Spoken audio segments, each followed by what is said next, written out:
On a humid day in May 2022, a polished wooden coffin was sliding slowly out of the April 25th House of Culture. A wall of military uniforms filled the television frame. All the ministers and generals were arranged for one reason: to watch a dead man doing his political work one last time. In the middle, it was our respected supreme leader, Kim Jong-un, who was carrying the coffin himself. It is the coffin of Hyon Chol-hae, not a television celebrity or another political prop, but Kim Jong-un's mentor and guardian.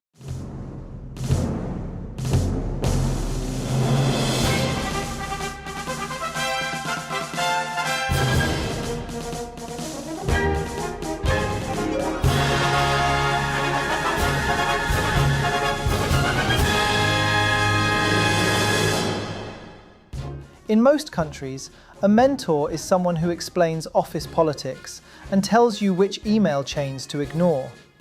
In North Korea, a mentor is someone who makes sure the new ruler survives his daddy's funeral and keeps the tradition alive.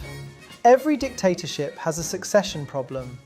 A young leader, regardless of how supreme on paper, still walks into rooms full of war heroes in their 80s who built their careers kneeling in front of his grandpa.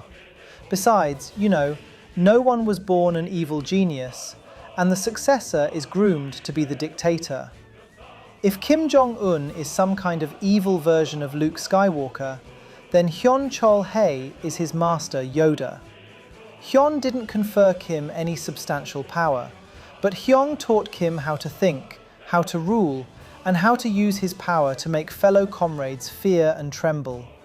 So, welcome to our dictatorship masterclass. In this episode, we delve into the life and achievements of Hyon Chol-hae, understand his relationship with the Kim family, and find out what we can learn from him about dictatorship. To do these, we have to start long before Kim Jong-un was born, in a time when the Kim family was not yet statues, just guerrillas with better stories. Before we begin, this is our weekly ritual of saluting our loyal patrons who finance our production. Thank you.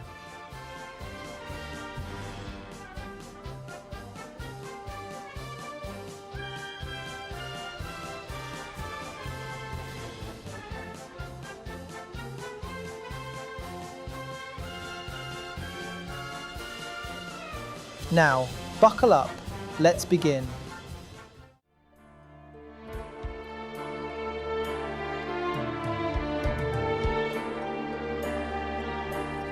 조선노동당 총비서이시며 조선민주주의인민공화국 국무위원장이신 경애하는 김정은 동지께서 국가장례식장에 나오시었습니다. Hyon Chol-hae was born in 1934 in Yanji, in the border region of northeast China, or say, the puppet state of Manchukuo. The regime biography frames him as the son of an anti-Japanese guerrilla, a child who suffered enemies' persecution abroad, then found life and happiness under Kim Il-sung's eternal care. It's a tellingly interesting description of his early life. In the kingdom, your biography is a legal document, a political passport that determines who you are and what privileges you enjoy. War veterans born in Manchuria are special. It's a credential that signifies loyalty and unity under the wise leadership of the great leader Kim Il-sung, who had a humble beginning as an anti-Japanese guerrilla leader based in Manchuria. Clearly, Hyun's family belonged to this revolutionary network. The 1945 liberation thus gave young Hyon a special status in the north. 2 years later, the 13-year-old Hyon entered the newly founded Pyongyang School for the Bereaved Children of Revolutionaries, an elite academy for veterans' children. The peaceful school year was short. The Korean War erupted in 1950. Hyon, a teenager who lied about his age, served in the war as Kim Il-sung's personal security guard and literally carried firearms and bullets for the great leader. In a country of personality cult, early proximity to the leader is your best credential. Many years later, the state obituary calls it the most sacred job of protecting the leader with his life. With this utmost loyalty, the regime invested in Hyon by sending him to university. What's his college major? Some sources claim Hyon studied naval engineering. It might be counterintuitive, as it seems that such a revolutionary should take courses on guerrilla warfare or the art of propaganda, not how to build a ship from scratch. But no, these subjects of the humanities are reserved for the supreme kid, like our dear leader Kim Jong-il. Graduated from the Kim Chek University of Technology, he earned his certificate in naval architecture and had his gap years in Europe. Hyon attended the Nicolae Balcescu Military Academy in Romania. Probably his sojourn in Europe helped him discover his true passion. Returning home in 1957, this 23-year-old man found his destiny in the military. He was assigned back into the Korean People's Army and began a steady climb through the military's administrative and political structure. Hyon moved into the sections of the military that rarely get photographed: logistics, administration, and organizational work, the parts of the army that decide how things actually work around when slogans cannot work on their own. In the army, he had the perfect combination of an engineering background and a revolutionary pedigree. In a system obsessed with the great leader and the idea of juche self-reliance, competence without loyalty is dangerous, whereas loyalty without competence is useless. Luckily, Hyon had both. In 1970, he was listed as political director of the 4th Army Corps. In 1976, he became the head of the Korean People's Army General Logistics Department Training Institution. Hyon was ready to shine, not as a celebrity general, but as the secret operator behind the shadow. His decade-long military service has proved his loyalty and management talent. Soon, he would become the Army's logistics czar. With a mighty force of 1.2 million active personnel, North Korea is considered one of the biggest threats to international security by the United States and its allies.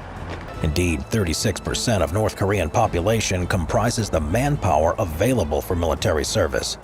Here is a secret for any dictator wannabe. You cannot rule with guns alone. I mean, if it's wartime, hiding your rebel groups in some deep mountains, and you can rule with some rifles and the hope of a better tomorrow. But once the war is over, you have a whole nation to manage. Plus, every single day, there are millions of mouths waiting to be fed. A dictator must build a logistics system that controls who gets what, where, and when. In 1986, as a technocrat, Hyon was promoted to lieutenant general and assigned to be the director of the General Logistics Bureau. Logistics, a very technical concept, is deeply political in the Hermit Kingdom. Within the army, the General Logistics Bureau controls food distribution, fuel allocation, equipment maintenance, uniforms, and medical supplies. It determines which units receive priority and which operate on reduced rations. In a country of chronic shortages, this is the army's core control mechanism. The Korean People's Army, at its peak, is the second largest military organization in the world, with about 30% of the country's entire population actively serving. The number wasn't that big in the 80s, but during Hyun's tenure as the logistics chief, the army still had 900,000 active personnel, plus 4 million reserves.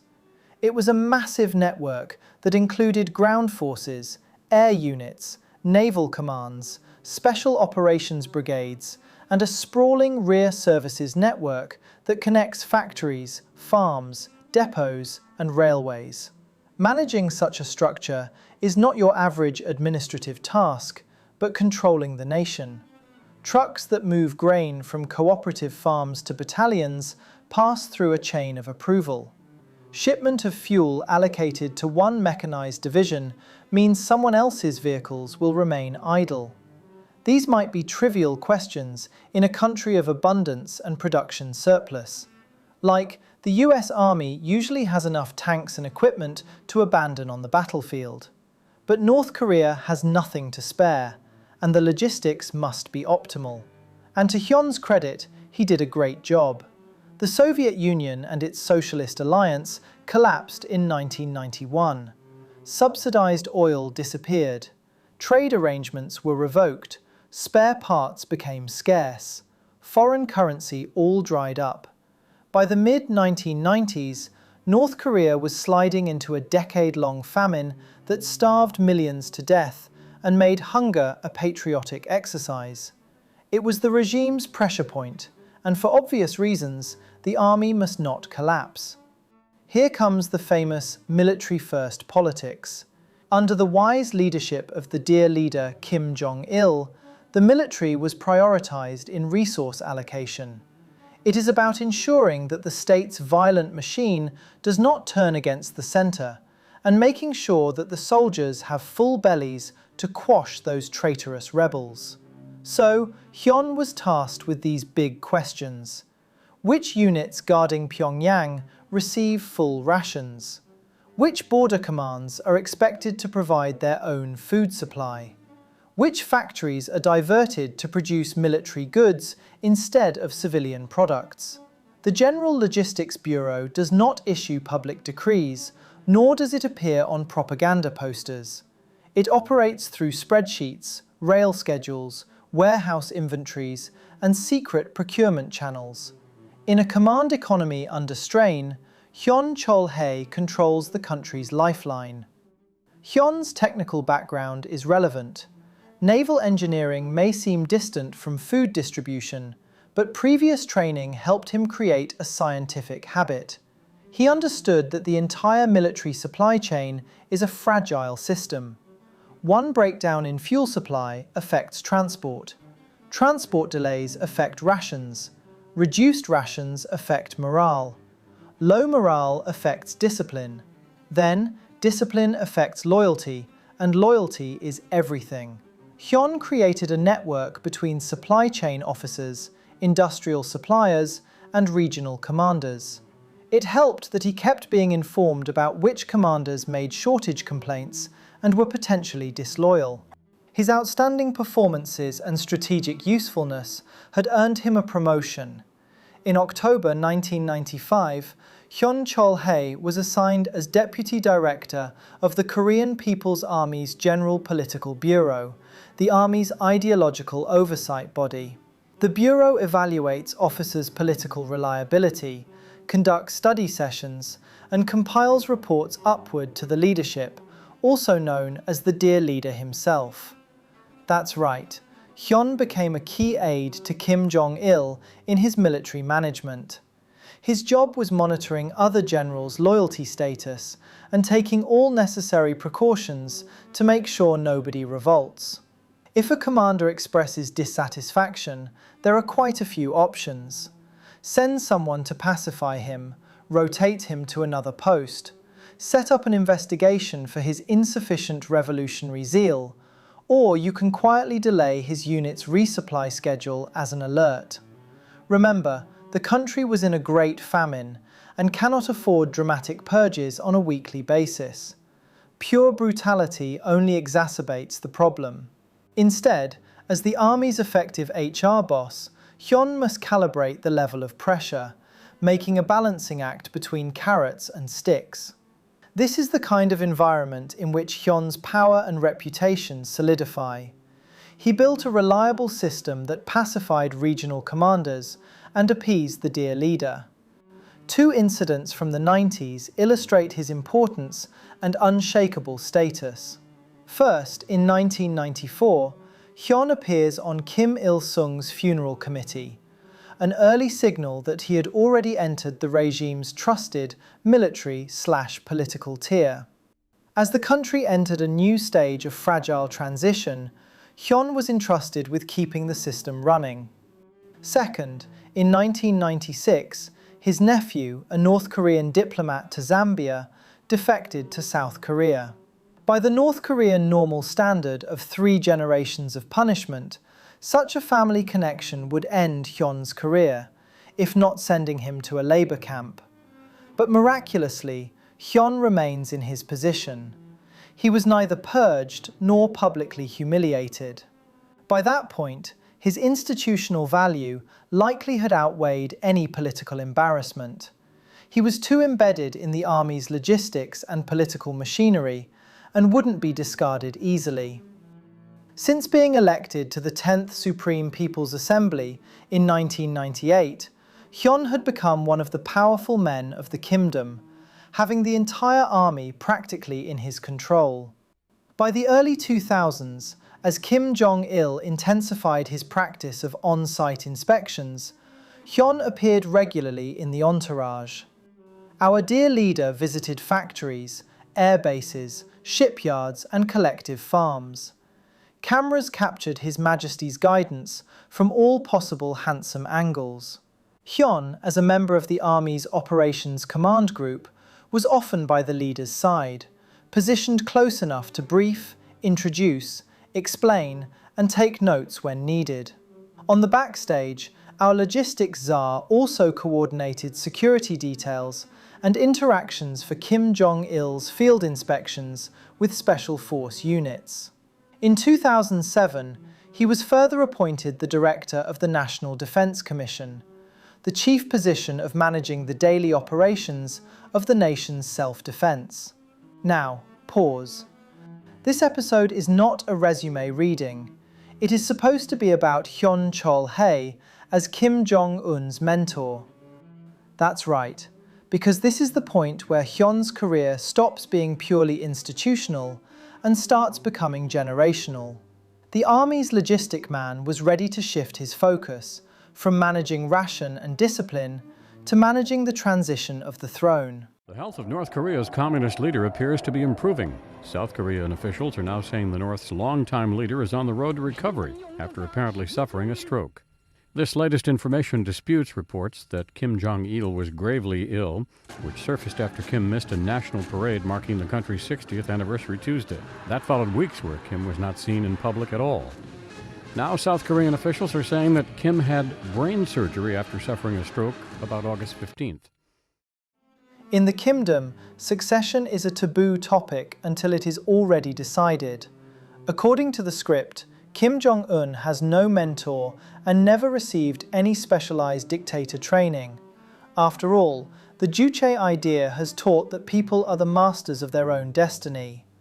The young Marshal Kim Jong-un was the great successor, the natural continuation of revolutionary blood whose authority flowed from the sacred Paektusan lineage, not from political instructions.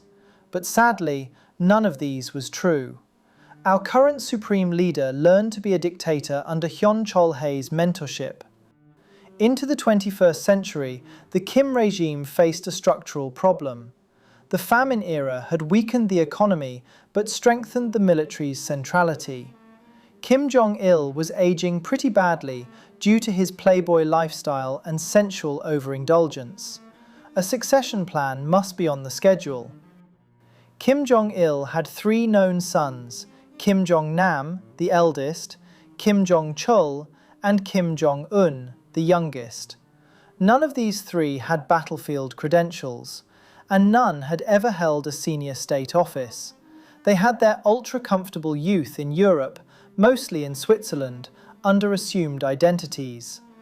That background alone made them unusual in a system suspicious of foreign influence. For years, Kim Jong-nam was viewed as the likely successor. As the eldest son, he had initial proximity to power in the 1990s. But unfortunately, Mikey Mouse gave his political trajectory a bad surprise.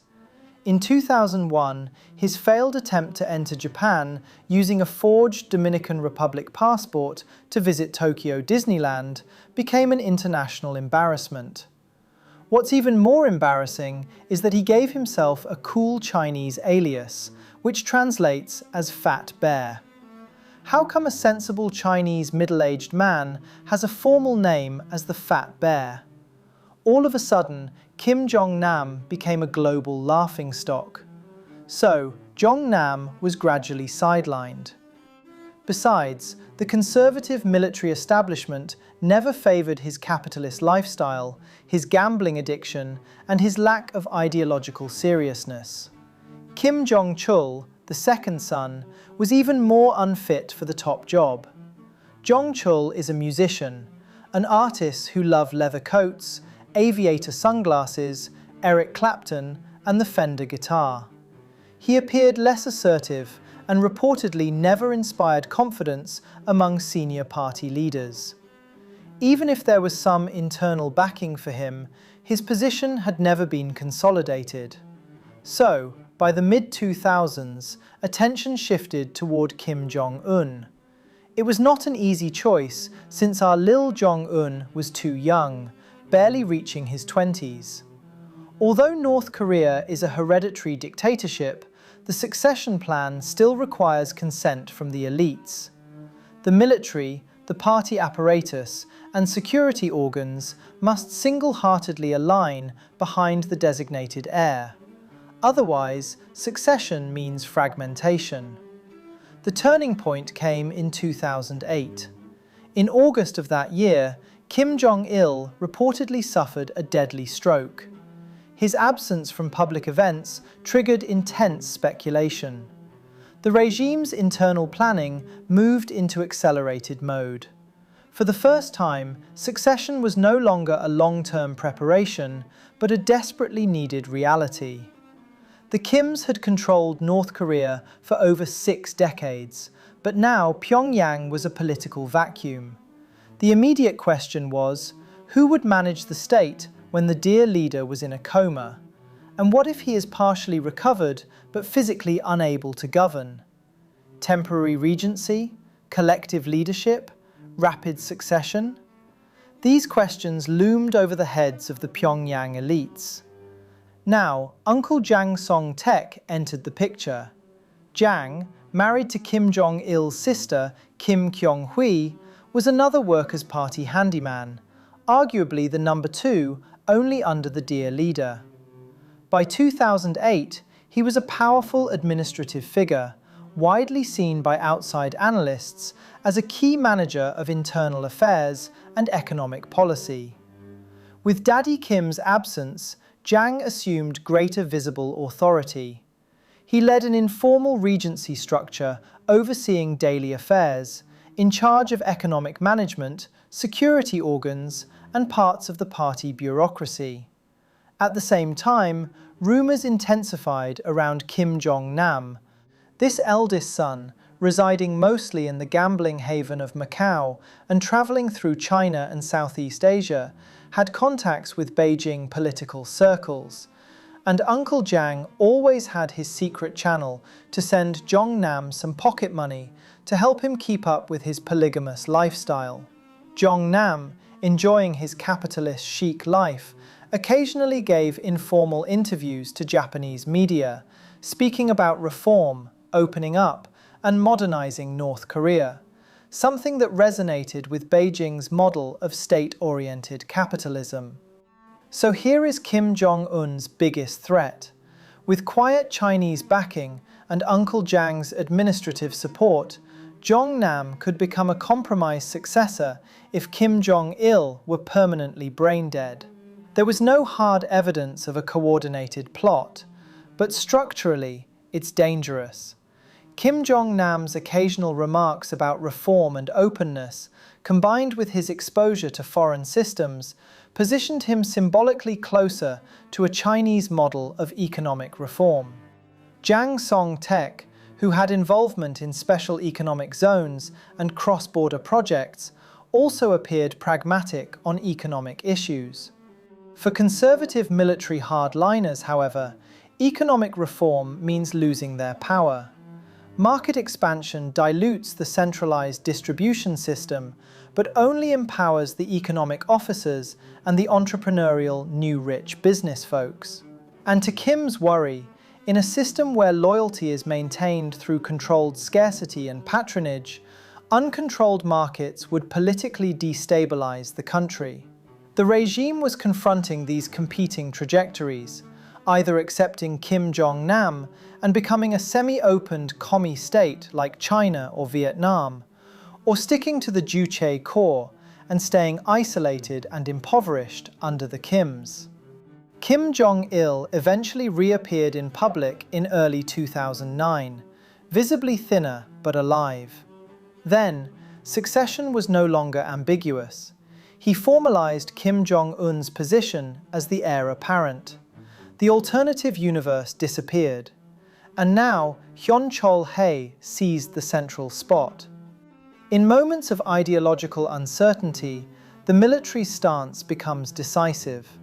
The army is a state security institution and also the regime's backbone. If reformists could gain leverage through market expansions, the military must find its leverage through force. Surviving the deadly stroke, Kim Jong-il was practically half dead and could barely stand on his own. His survival instinct made him realize that his country doesn't need a reform theorist. Instead, the absolute priority is to maintain the Kim's generational rule. It thus required reassurance that the armed forces would align behind the chosen heir and not drift toward alternative arrangements. By then, Hyon Chol-hae grabbed the mic and became the central figure of this succession show. North Korea declared Kim Jong-un supreme leader of the country's ruling party, its military, and its people on Thursday. The proclamation was made during a memorial for the late president and Kim Jong-un's father, Kim Jong-il. The younger Kim stood with top party and military officials and family members during the ceremony. This second day of memorial services for Kim Jong-il included a moment of silence. Why Hyon Chol-hae, you asked? Well, because he represented dynastic continuity without imposing any threat. Hyon was arguably the most loyal cadre in the entire DPRK military system. He carried the gun for the great leader, managed the military for the dear leader. He helped the nation survive the deadly famine era and maintained continuity. And most importantly, he wasn't affiliated with any political clique. Some sources claim that Hyon Chol-hae was an early supporter of Kim Jong-un's hereditary succession, dating back to the early 2000s, when the regime began a low-key publicity campaign for Kim's mother, Ko Yong-hui. Anyhow, Hyon was senior enough to command respect, yet restrained enough to avoid suspicion. In a succession environment, that combination is invaluable. Once the decision tilted decisively toward Kim Jong-un, the regime began accelerating his public exposure. In 2009 and 2010, the young heir was given party posts and military ranks at an extraordinary speed. He was introduced at key events, and his name began appearing in state media alongside senior party figures. Hyon Chol-hae choreographed all these political gestures and exposures as the director of this succession show. During inspections, he stood beside the heir, introducing each senior officer to the young successor, reinforcing the continuity between generations. A young successor must learn how to handle the military's hierarchy without humiliating its veterans. He must learn who is useful for his future rule and who should be forcefully retired by the next party congress. He must understand the interplay between the general political bureau, the regional commanders, and the command structure. Hyon had spent his entire military career operating across those sectors, and now he needed to share all his knowledge with Kim Jong-un without reservation. Which general is loyal but stubborn? Which lieutenant is capable but transactional? How to signify your attitude by adjusting supply allocations or giving praise? When is the time to promote or demote, and to which rank? To inherit a country, Kim Jong-un must understand the system's internal mechanics. Time is short. Enemies were not imaginary. Internally, there were reformists who believed market reform is the only future. Externally, there were intelligence agencies and CIA officers waiting for the regime's instability.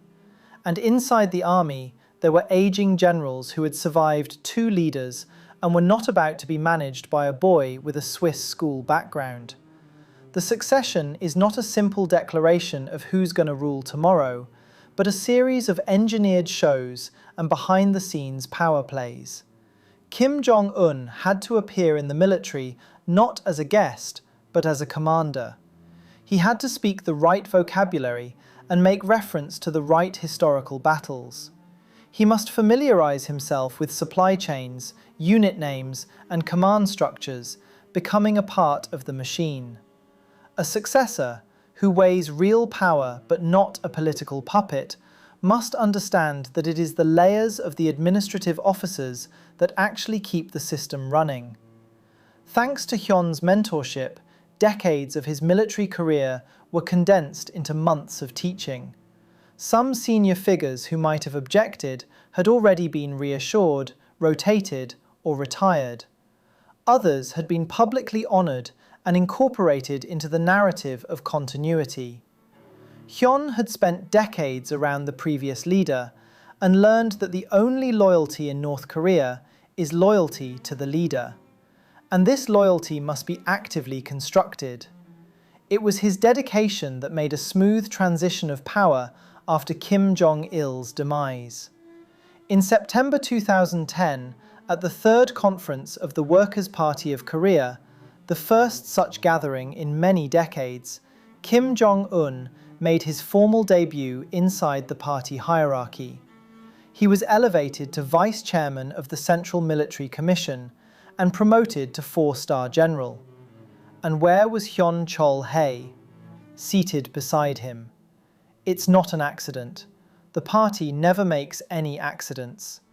In Pyongyang, seating charts are political documents, whereas proximity equals endorsement. In the next month, on the auspicious 65th anniversary of the Workers' Party, Pyongyang held a massive military parade at the Kim Il-sung Square. Kim Jong-un stood beside Kim Jong-il at the center of the reviewing platform, clapping and waving hands to the military parade. Hyun was part of the senior entourage. What a deliberate image. A 27-year-old chubby general was not particularly imposing, especially when he had zero actual battle experience. But with Hyun's presence and subliminal endorsement, it's all different. Hyun represented continuity from the guerrilla generation to the famine generation. He was recognized inside the officer corps as someone who helped us survive the crisis and supervised loyalty within the ranks. The message was subtle but unmistakable. The old guard had accepted him. By early 2011, the dictator training was partially finished, and it was time to test the result. Kim Jong-un began appearing more frequently at military inspections, sometimes without Hyun's escort. He toured frontline artillery units near the northern limit line, visited the Special Operations Forces, asked about production quotas in military equipment factories, and checked soldiers' training cycles. Kim understood that these inspections were meant to reassure hardliners, particularly after years of quiet market expansion and tentative economic experimentation under Jang Song-thaek's administrative influence.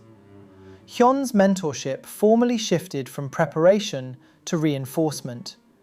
Kim Jong-un and the army were on the same boat now, and Kim started to demand loyalty and full authority.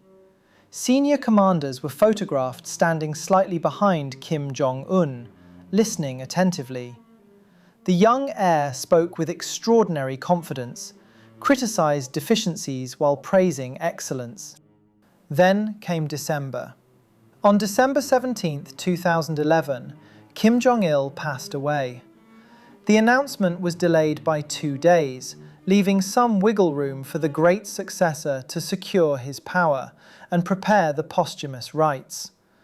When state television finally broke the news, the whole nation stuck with choreographed silence. Within hours, senior military and party officials publicly pledged loyalty to Kim Jong-un. The state media repeatedly broadcast images of Kim Jong-un standing beside the hearse carrying his father's body. No deviation from the army, no alternative leadership announced. The Central Military Commission moved quickly, and Kim Jong-un was titled the Supreme Commander with minimal delay. Meanwhile, Hyon was enlisted in the State Funeral Committee, overseeing dear leader's funeral. In North Korea, a funeral committee performs two parallel tasks. Publicly, it organizes mourning. Internally, the list of names is released to demonstrate hierarchy. The order of names signals rank. Inclusion means trust, whereas exclusion signifies your inevitable decline. As the architect of the succession, Hyon made a remarkable achievement by organizing both Kim Il-sung's and Kim Jong-il's funerals. Very few comrades appear on the farewell scripts of two consecutive supreme leaders. By the end of 2011, Hyon was no longer just the boy who carried Kim Il-sung's bullets or the technocrat who rationed fuel in the famine. He had become the Kim dynasty's undertaker-in-chief, a trusted man who had buried two rulers and the beloved mentor of the current supreme leader.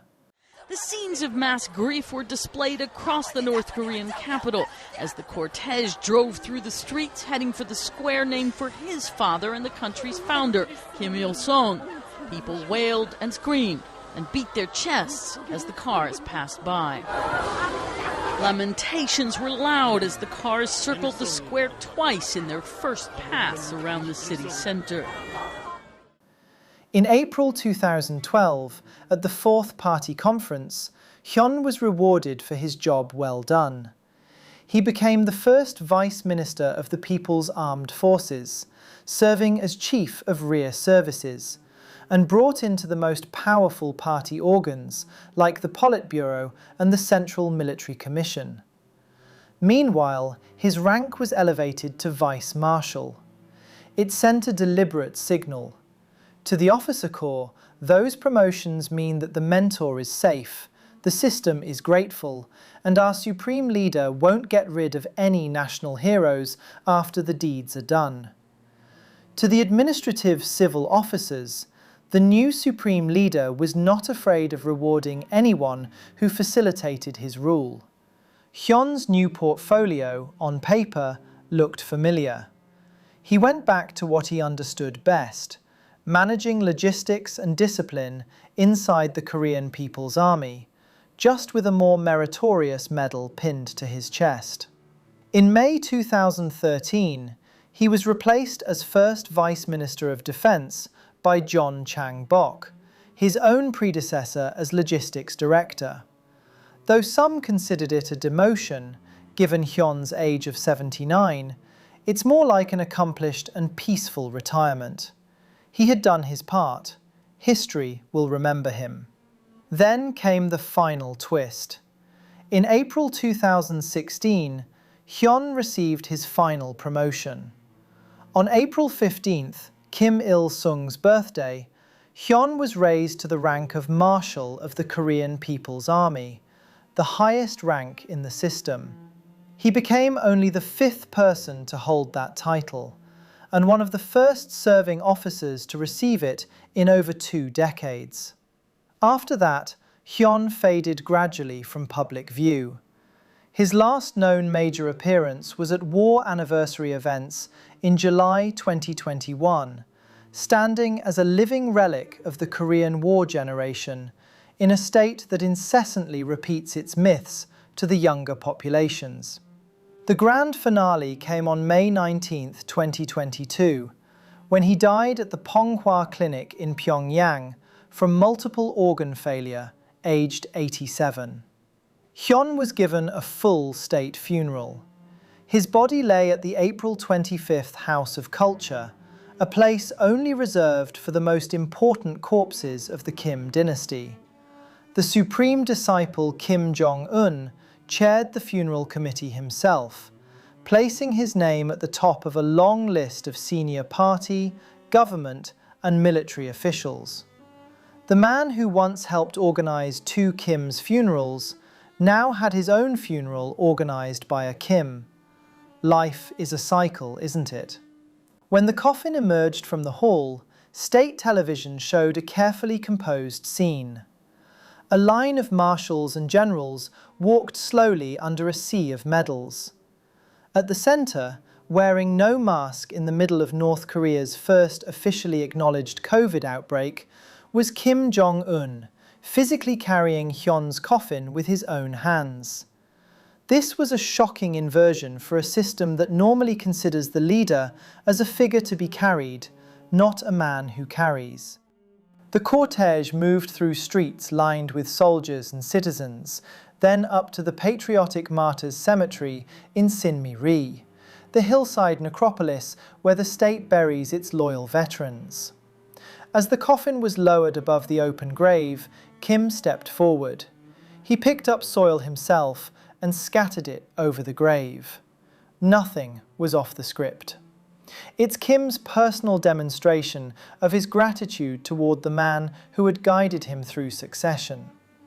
Days later, state media aired a documentary about Hyun's life and intimate relationship with the Kim family. It showed archival scenes of a young Kim Jong-un standing next to Hyun and exchanging their direct phone line and private way of addressing each other. Hyun gave his disciple a nickname, Jong-uni, and it was where all the dreams started. Our story didn't end with the burial. On the first anniversary of Hyun's death, Kim Jong-un visited the same grave at the Patriotic Martyrs Cemetery, laid flowers, and observed a moment of silence. On the second anniversary in 2024, he did it again.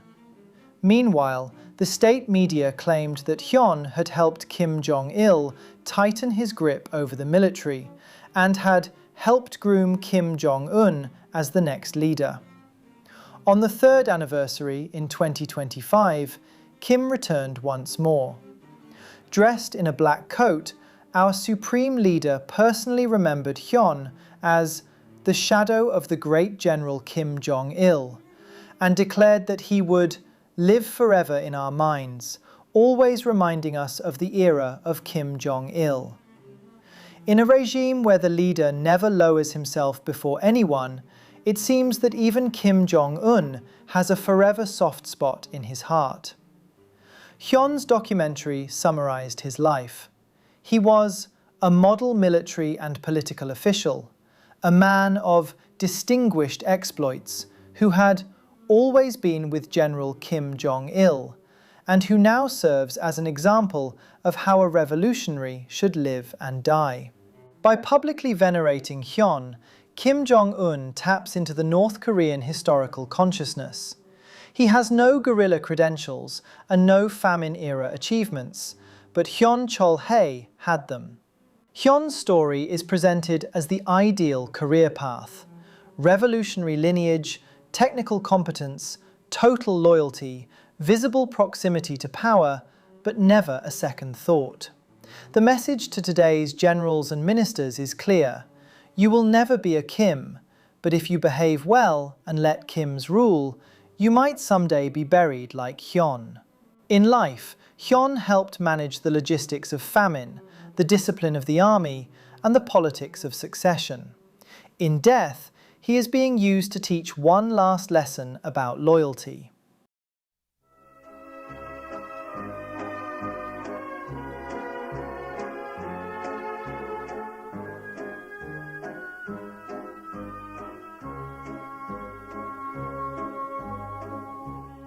In the end, the regime wrote two very different epitaphs for two very similar men. Hyon Chol-hae and Jang Song-thaek were both non-Kim elders who stood close to the center, both trusted by Kim Jong-il, both key to stabilizing the system during succession. However, one ended up under a granite slab that the leader visits every May with a flower. The other ended up as despicable human scum, worse than a dog, erased from film and shot as a traitor. The marketer reformer Uncle Jang was depicted as a selfish man who tried to grab supreme power by putting major economic fields of the country under his personal control, and dreaming that his reputation as a reformist would help a new government gain quick recognition from foreign countries. He was accused of building a little kingdom inside the party, indulging a decadent capitalist lifestyle, plotting a coup using his networks in the military, and calculating that once the economy collapsed, he could step in as premier, fix just enough of the living standards, and ride popular gratitude to the top. In the end, his little political circle was systematically purged. The road of reformation was not only rejected, but further criminalized. Hyon enjoyed a very different afterlife. The state media describes him as a true son of North Korea, a model of steadfast revolutionaries and patriots, and a model military and political official, highly principled and outstanding in political abilities and organizational skills. Kim Jong-un himself, standing in front of Hyon's grave, makes his political stance once a year, reminding every watching comrade about loyalty and succession. Jang used his access to the family to build an economic power base, to experiment with special zones, to cultivate a reputation abroad as someone who understood markets and modernization. Hyon did the opposite. He did not propose a new model, but only facilitated the old model. He rationed fuel and food in the famine years, kept the army's discipline under strain, and then used his institutional knowledge to teach a young successor how to operate the same machinery. His loyalty was not to an economic plan or a policy line, but to the continuity of the Kim dynasty itself. In recent years, some of the regime's most senior marshals and party elders have been eased out of the core leadership. At the just-finished 9th Party Congress, figures like Chae Ryong-hae, Pak Jong-chon, and Ri Pyong-chol, once the pillars of Kim's nuclear buildup, have suddenly disappeared from the Central Committee list, signaling a major generational reshuffle. Some senior officers were being played like a yo-yo, promoted, demoted, then brought back, then quietly downgraded again because of their old age. Hyon had a smart disciple.